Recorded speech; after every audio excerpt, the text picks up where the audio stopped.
Football বিশ্বকাপ মানেই উন্মাদনা, আর সেই উন্মাদনা কখনো কখনো ছাপিয়ে যায় কল্পনাকেও। মাগুরার এক সাধারণ কৃষক আমজাদ হোসেন তার ভালোবাসার দল জার্মানির জন্য যা করেছেন তা এখন এলাকায় আলোচনার কেন্দ্রবিন্দু।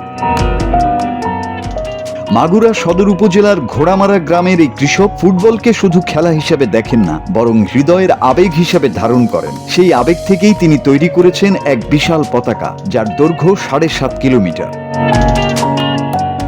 এই অসাধারণ কাজের পেছনে রয়েছে তার দীর্ঘদিনের গল্প। 1987 সালে তিনি এক জটিল রোগে আক্রান্ত হন। দীর্ঘ চিকিৎসার পর তিনি সুস্থ হন এবং তখন থেকেই জার্মানির প্রতি তার ভালোবাসা শুরু হয় বলে জানান তিনি।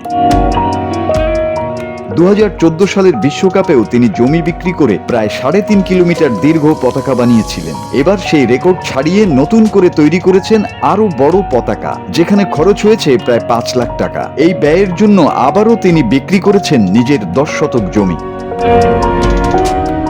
স্থানীয় দর্জিদের সহযোগিতায় তৈরি হওয়া এই পতাকা এখন নিশ্চিন্তপুর হাই স্কুল মাঠে প্রদর্শিত হচ্ছে, যা দেখতে ভিড় করছেন উৎসুক মানুষ। আমজাদ হোসেনের স্বপ্ন এখানেই থেমে নেই। তিনি বলেন, জার্মানি যদি বিশ্বকাপ জিতে যায় তাহলে ভবিষ্যতে আরও বড় আকারে প্রায় 22 কিলোমিটার দীর্ঘ পতাকা তৈরির পরিকল্পনাও রয়েছে তার এই ব্যতিক্রমী ভালোবাসা এখন শুধু মাগুরায় নয়, দেশের বাইরেও আলোচনার জন্ম দিয়েছে, এক কৃষকের নিঃস্বার্থ ফুটবল প্রেমের অনন্য দৃষ্টান্ত হিসেবে। Desk report, 24 hours Bangla.